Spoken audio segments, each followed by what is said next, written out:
Assalamualaikum warahmatullahi wabarakatuh. Waalaikumsalam warahmatullahi wabarakatuh. Selamat sore Pak Acit. Selamat sore Bu Lili. Bagaimana kabarnya Pak? Alhamdulillah saat ini dalam keadaan sehat walafiat selalu. Demikian juga untuk Bu Lili, sehat-sehat saja. Oke, amin. Bapak, kebetulan di program Guru Penggerak Angkatan 11 ini saya mendapatkan tugas yang berhubungan dengan materi pengambilan keputusan yang sesuai dengan nilai-nilai kebajikan sebagai seorang pemimpin. Nah Bapak, pada kesempatan kali ini mohon izinnya untuk menyita waktu Pak Acit sebentar ya Pak, kira lebih 15-20 menit. Nah Bapak, saya harapkan dari kegiatan ini nanti Pak Acit dapat sharing-sharing apa yang telah Pak Acit alami, telah Pak Acit lakukan selama ini dalam mengambil keputusan, gitu ya Pak. Nanti saya akan belajar banyak dari ilmu-ilmu yang telah disampaikan Pak Acit. Bapak, mohon izin menyampaikan beberapa pertanyaan ya Pak. Baik Bapak. Pertanyaan yang pertama Bapak, selama ini bagaimana cara Pak Acit dalam mengidentifikasi kebijakan itu termasuk dalam kebijakan dilema etika atau kebijakan yang termasuk dalam rujukan moral? Nah, begini Bu Lili, kita sebagai pendidik khususnya di sekolah dasar, seringkali kita dihadapkan yang namanya dilema etik. Kalau kita menghadapi kasus dilema itu, kita diposisikan pada kondisi yang kurang nyaman, sulit untuk dalam mengambil keputusan, karena tidak bisa kita simpulkan apakah itu benar, apakah itu salah. Nah, sehubungan dengan itu, perlu adanya kita lakukan, yaitu identifikasi masalah, kemudian kita analisa, baru kita mengambil kesimpulan. Oleh karena itu, kita sebagai pendidik yang seringkali dihadapkan pada masa dilema etika di sekolah, harus benar-benar dalam melakukan pengambilan keputusan itu jangan sampai merugikan kedua belah pihak. Yang sering terjadi di sekolah, dilema etika itu antara lain satu, misalnya terjadi perkalian siswa, baik itu terjadi antar siswa dengan siswa, antar guru dengan guru, antar guru dengan siswa, antar guru dengan kepala sekolah atau wadah sekolah yang lain. Sebagai contoh adalah satu perkelahian. Nah, yang kedua menyontek misalnya saja. Yang ketiga pengambil kebijakan yang kurang nyaman terhadap anak buahnya. Seringkali terjadi pada orang tua ketidakpuasan dalam penerimaan rapat atau terjadi timbul masalahnya antara guru dengan kepala sekolah itu sendiri. Baik Bapak, tadi ada beberapa hal yang dilakukan ya Pak, mulai dari mengidentifikasi masalahnya terlebih dahulu, kemudian baru yang terakhir tadi mengambil keputusan dengan bijaksana gitu ya Pak ya. Lalu kemudian Bapak, izin bertanya lagi, selama ini bagaimana Anda menjalankan pengambilan keputusan di sekolah Anda, terutama untuk kasus-kasus yang dimana kedua hal ini sama-sama mengandung nilai kebajikan atau sama-sama benar gitu? Kita tentu sebagai seorang pemimpin harus bisa mengambil kebijaksanaan yang tepat agar tidak merugikan kedua pihak. Oleh karena kita harus mengambil atau mengundang pemangku kebijakan yang ada di sekolah, yaitu satu kepala sekolah selaku pemimpin sekolah, yang kedua dewan guru, yang ketiga paguyuban atau komite, atau bahkan orang tua wali murid. Hal yang sering kita lakukan adalah musyawarah agar permasalahan atau kasus dilema etika itu bisa terselesaikan dengan baik, secara bijaksana, bisa diterima oleh kedua belah. Baik. Jadi yang dilakukan oleh Bapak Acit yaitu tadi bermusyawarah ya Pak dengan segala pihak yang ada di lingkungan sekolah, mulai dari dewan guru, kemudian komite dan semua pihak yang terlibat gitu ya Pak. Termasuk di dalamnya dinas bila itu diperlukan. Baik Bapak. Bapak kemudian langkah-langkah atau prosedur seperti apa ya Pak yang biasanya Bapak lakukan dalam pengambilan keputusan dilema etika tadi? Jadi di dalam dilema etika dalam prosedur pengambil keputusan tentu kita mengajak mengambil sharing dengan orang tua, dengan dewan guru, dengan kepala sekolah, paguyuban dan komite. Kita duduk bersama untuk saling menyampaikan pendapatnya, kemudian kita putuskan secara bersama-sama agar nantinya di dalam keputusan itu tidak terjadi permasalahan yang katanya orang Jawa dowo-dowo, atau di sini secara intinya adalah pengambilan secara efektif dan secara bijaksana. Baik Bapak, berarti langkahnya tadi yang pertama itu bermusyawarah tadi ya Pak dengan segala pihak, kemudian menentukan langkah yang terbaik yang sekiranya adil untuk semuanya dan menguntungkan semua pihak seperti itu ya Pak. Kemudian pertanyaan yang keempat Pak, hal apa saja yang selama ini Bapak anggap efektif dalam pengambilan keputusan pada kasus-kasus dilema etika? Di dalam keputusan yang efektif di dalam pengambilan dilema etika yang sering terjadi di sekolah, khususnya di sekolah adik saya di Batik 05 atau di PLT saya di Baru, memang di dalam pengambilan efektif itu tentu tidak bisa kita putuskan secara sepihak. Seperti yang saya sampaikan di atas, perlu adanya upaya untuk prosedur langkah-langkah yang harus kita tempuh dari pengidentifikasian, menganalisa dan pengambilan keputusan yang kita benar-benar kita simpulkan agar tidak terjadi permasalahan yang kemudian hari dapat merugikan kedua belah pihak. Tentu kita tidak lepas dari upaya tindakan itu dengan melibatkan stakeholder yang ada di sekolah, seperti yang saya sampaikan tadi adalah warga sekolah, guru, komite, paguyuban. Bila perlu, kalaupun itu terjadi di tingkat yang lebih tinggi, kita bisa berkesinambungan pada pihak yang terkait, khususnya di tingkat dinas Polriajam yang terdekat. Baik Bapak, jadi kesimpulannya dianggap efektif itu jika melibatkan semua pihak seperti itu ya Pak. Nah Bapak, hal-hal apa saja ya Pak yang selama ini itu menjadi tantangan bagi Pak Haji dalam pengambilan keputusan, khususnya kasus-kasus dilema etika? Tantangannya Bapak? Tentu di dalam kasus ini, khususnya kasus yang dilema etika, tantangan yang terberat adalah tentunya tidak semua keputusan itu bisa diterima dengan baik oleh kedua pihak. Tetapi intinya bahwa upaya yang kita lakukan sebaik mungkin kita lakukan agar bisa diterima oleh kedua pihak itu tanpa ada tindak kasus yang lain.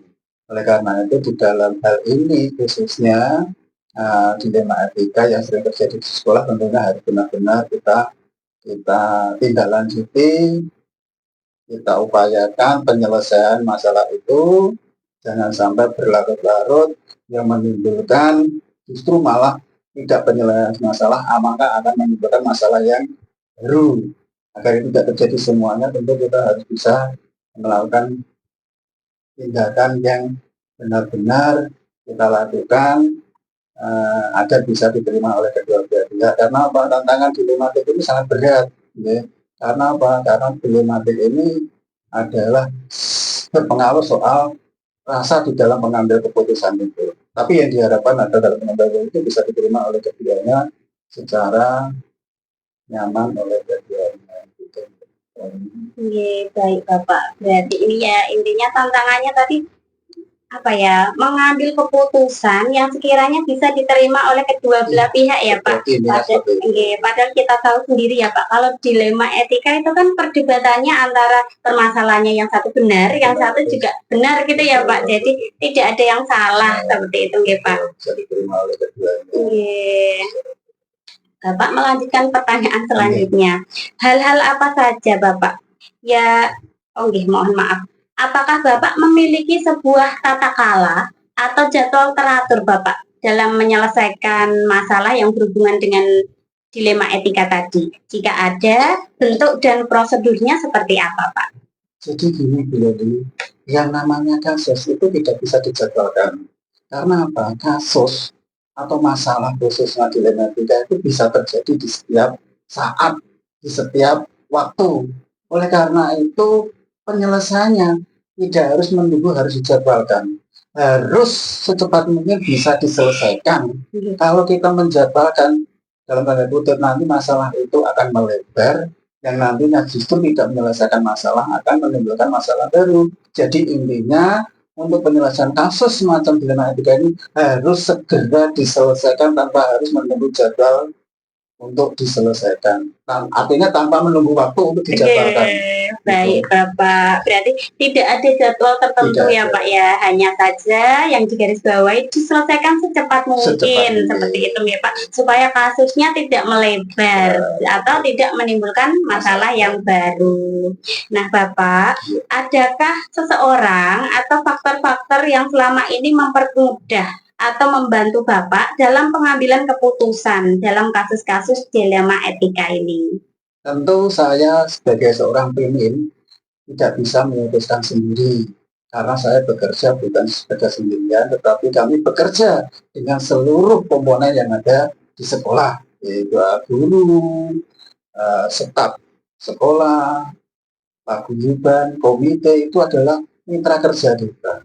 Jadi di dalam pengambilan keputusan tentu ada dukungan, saran ataupun masukan dari mereka yang ada di sekolah. Tentunya yang kita lupa adalah guru, dewan guru, staf penjaga, komite, paguyuban. Kita minta masukannya untuk menyelesaikan tersebut agar tidak terjadi masalah yang mungkin barangkali masalah itu bisa menimbulkan sesuatu yang tidak efektif.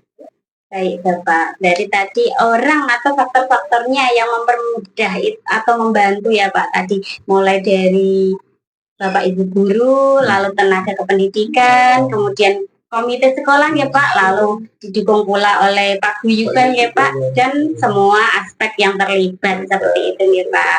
Pertanyaan yang terakhir Bapak, dari semua hal yang telah Bapak sampaikan tadi, pembelajaran apa Pak yang dapat Pak Ajit petik dari pengalaman Bapak dalam pengambilan keputusan di dilema etika ini?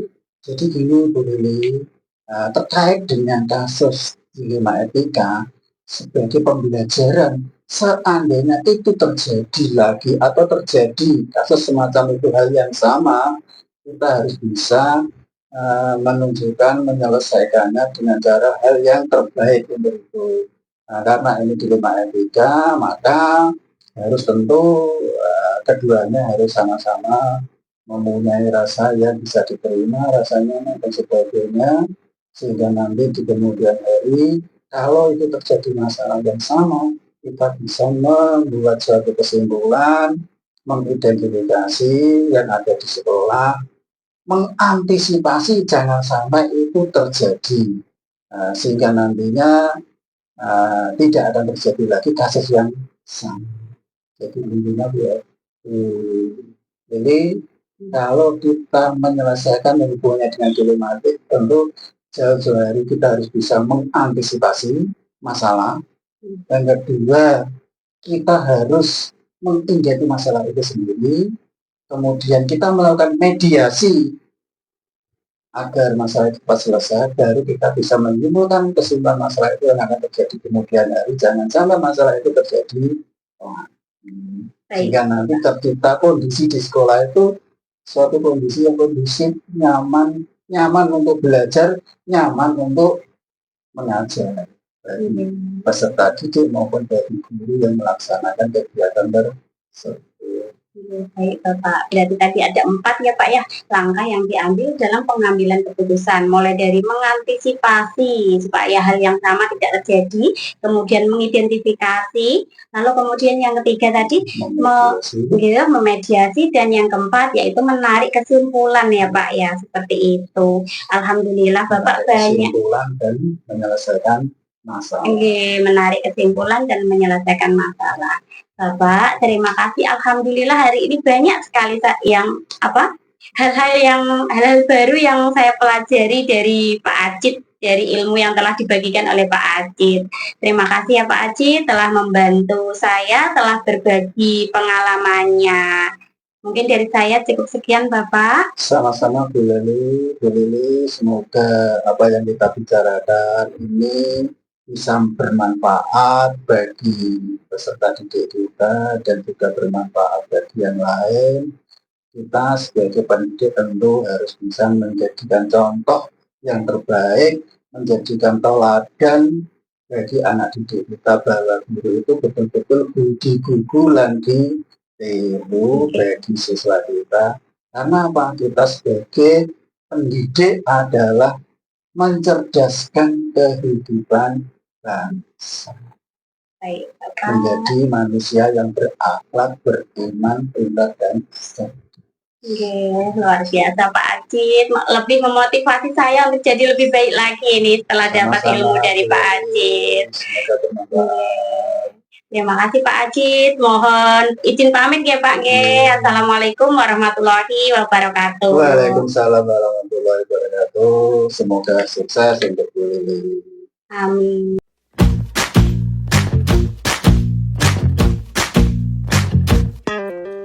Kita bisa bersama mengubah dunia. Assalamualaikum warahmatullahi wabarakatuh. Waalaikumsalam warahmatullahi wabarakatuh. Selamat sore Bu Saida. Selamat sore Bu Lili. Bagaimana Ibu kabarnya? Alhamdulillah baik. Alhamdulillah. Begitu juga Bu Lili ya. Alhamdulillah saya juga baik Ibu. Terima kasih. Ibu, kebetulan di program Guru Penggerak Angkatan 11 ini ada tugas Ibu. Nah, tugas ini berhubungan dengan pengambilan keputusan berbasis nilai-nilai kebijakan sebagai seorang pemimpin. Nah, Ibu, mohon izin ya Bu, mungkin menyita waktunya Bu Saida sekitar 15 sampai 20 menit. Nah Ibu, saya harapkan nanti setelah sharing-sharing dengan Bu Saida, saya mendapatkan banyak pengalaman, banyak pembelajaran yang saya peroleh dari pengalaman yang disampaikan oleh Bu Saida. Bu Saida, mohon maaf, sudah berapa lama menjadi kepala sekolah di SD Mustoko Harjo Ibu? Baru 2 tahun setengah. Alhamdulillah. Dua Ini tahun nanti saling sharing ya. Saya juga mendapat ilmu dari Bu Lili. Income ya. Saling sharing ya. 2 tahun setengah sudah lama ya Bu ya. Sudah banyak pengalaman yang diperoleh gitu ya Bu ya. Ibu mohon izin menanyakan beberapa pertanyaan ya Bu. Pertanyaan yang pertama Ibu, selama ini bagaimana cara Ibu dalam mengidentifikasi kasus-kasus yang termasuk dilema etika atau bujukan moral Ibu? Ini selama saya menjadi kepala sekolah yang baru ini banyak sekali teman-teman kayak gitu nih. Itu kalau untuk mengidentifikasi antara lainnya yaitu tentang yang benar itu saya katakan dilema etika. Kalau benar lawan kata salah itu saya katakan rujukan moral begitu. Baik Ibu, berarti dengan membedakan ya Bu, kalau benar lawan benar itu dia termasuk dilema etika seperti itu ya Bu ya. Kalau benar, yang satunya benar, alasan satunya benar, kemudian alasan satunya salah, itu dia masuknya di bujukan moral. Baik Ibu, pertanyaan selanjutnya Ibu, selama ini bagaimana yang Ibu jalankan dalam pengambilan keputusan di mana kasus-kasus itu ada dua kepentingan yang sama-sama benar Ibu dan mengandung nilai kebajikan. Saya biasanya itu kalau menghadapi hal tersebut itu mengajak beberapa orang dari tim pimpinan sekolah dengan komite, dengan Bapak Ibu guru untuk berdiskusi bersama untuk mempertimbangkan kasus tersebut sehingga nanti kasus itu terselesaikan dengan baik dan berdampak baik untuk semuanya. Gitu ya. Baik Ibu, berarti Bu Saida tadi mendiskusikan dengan rekan-rekan gitu ya Bu ya, supaya hasil keputusannya itu berdampak baik untuk semua pihak. Ngaten ya Bu ya. Lalu pertanyaan selanjutnya Bu, langkah-langkah atau prosedur apa Bu yang selama ini biasa dilakukan Bu Saida dalam ini tadi pengambilan keputusan dilema etika? Biasanya dalam Saya tuh mengambil langkah-langkah yang pertama yaitu mengumpulkan informasi dulu, ya, terus mengidentifikasi nilai-nilai yang bertentangan, kita pertimbangkan dampaknya, terus keputusan itu baik untuk semua orang, lalu mendiskusikannya, terus setelah melakukan diskusi musyawarah, kita mengambil keputusan berdasarkan analisa tadi, terus kita buat rencana dan melaksanakan keputusan. Gitu. Baik Ibu, berarti tadi ada beberapa langkah ya Bu, sekitar 5 ya. Iya, iya. Langkah yang pertama yaitu mulai dari mengumpulkan informasi, Iya, kemudian dilanjutkan dengan mengidentifikasi Bu nilai-nilai yang bertentangan Iya. seperti itu ya Bu ya. Iya, iya. Lalu kemudian mempertimbangkan dampak yang ada bersama dengan rekan-rekan lainnya gitu ya Bu ya. Iya. Terus kemudian ambil keputusan dan membuat rencana. Oke, Baik, gitu. Bu. Lalu Ibu, hal apa saja ya Bu yang selama ini dianggap Bu Saidah efektif Bu dalam pengambilan keputusan? Yang saya anggap efektif itu adalah tadi, kembali ke atas tadi, melibatkan semua pihak, ya. Terus berdiskusi, memastikan semua orang itu tahu apa yang telah terjadi. Setelah itu kita membuat keputusan yang jelas dan adil, terbuka, sehingga komunikasi kita tetap berjalan baik dan lancar begitu. Baik Ibu, terima kasih Ibu, luar biasa ya Bu jawabannya. Ibu untuk pertanyaan selanjutnya Bu, hal-hal apa saja ya Bu yang selama ini itu merupakan tantangan yang dialami Bu Saidah dalam pengambilan keputusan pada kasus-kasus dilema etika? Tantangannya apa saja Bu? Biasanya begini ya Bu Lili, di sekolah itu tidak semua Bapak Ibu guru itu bisa mau melakukan sesuai tupoksinya. Kadang ya tidak mematuhi kode etik guru juga. Nah, kalau terjadi begitu ya, kadang itu untuk menangani suatu masalah itu terjadi kendala karena itu tadi tidak semua guru mau menjalankan tupoksinya sebagai seorang guru. Dan juga biasanya itu tekanan juga dari pihak luar gitu, ya. Yang saya jalani selama ini, yang saya temui selama ini menjadi kepala sekolah baru itu Bu Lili. Berarti ada 2 tantangan ya Bu ya yang sudah mulai terasa ibaratnya kayak gitu ya Bu ya. Yang pertama yaitu ada guru yang tidak mengerjakan sesuai tupoksinya. Kemudian tantangan dari pihak luar gitu ya Bu ya. Lalu Ibu, pertanyaan selanjutnya yaitu apakah Ibu memiliki tata kala atau jadwal tertentu Bu dalam menyelesaikan kasus dilema etika dan jika ada bentuk atau prosedurnya seperti apa Ibu? Untuk penjadwalan menangani kasus seperti tadi itu saya tidak menjadwalkan Bu Lili, kondisional sesuai dengan permasalahan yang terjadi begitu saja. Kalau ada masalah langsung diselesaikan supaya tidak ada itu tadi seling suruk di antara guru, orang tua, siswa, komite itu. Pada dasarnya saya tidak menjadwalkan begitu saja. Baik Ibu, berarti tidak ada jadwal tertentu ya Bu ya, hanya saja diselesaikan secepat mungkin, kondisional itu tadi ya Bu ya. Baik Ibu, untuk pertanyaan selanjutnya Ibu, adakah seseorang atau faktor-faktor ya Bu yang selama ini mempermudah Ibu atau membantu Ibu dalam mengambil keputusan, terutama pada kasus-kasus dilema etika? Walaupun saya seorang kepala sekolah ya, dalam hal ini saya walaupun memiliki hak dan wewenang sebagai kepala sekolah gitu, tetapi dalam hal ini saya tidak sewenang-wenang mengambil keputusan sendiri. Saya tetap melibatkan itu tadi semua pihak di sekolah, Bapak Ibu guru, wali murid, komite, itu tetap kita libatkan untuk duduk bersama, menyelesaikan, bermusyawarah, berdiskusi, sehingga permasalahan bisa teratasi dengan baik. Begitu nggih Bu Lili. Baik Ibu, berarti orang-orang atau faktor yang mendukung Ibu tadi salah satunya semua elemen yang ada di sekolah ya Bu ya, Wonten yang mulai ada di dari sekolah.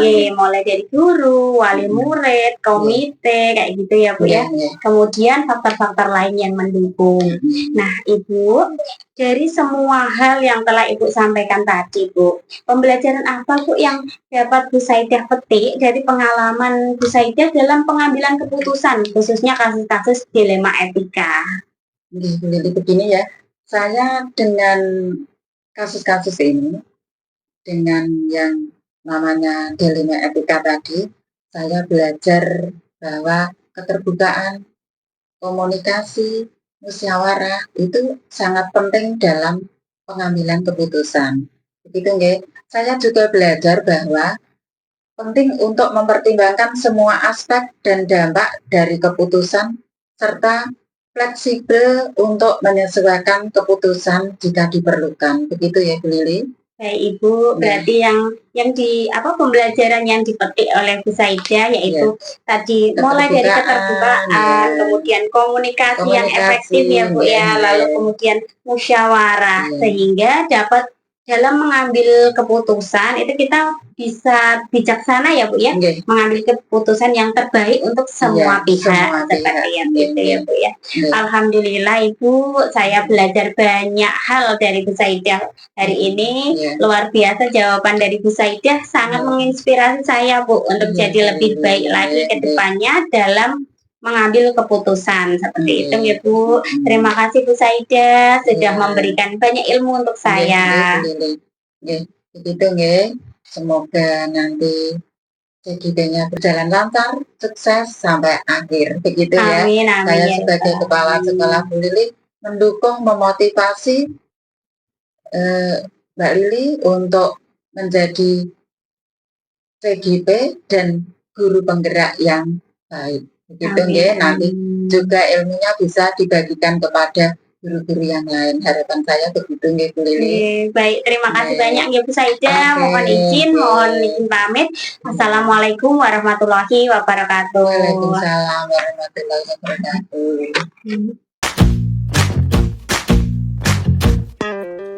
Kita bisa bersama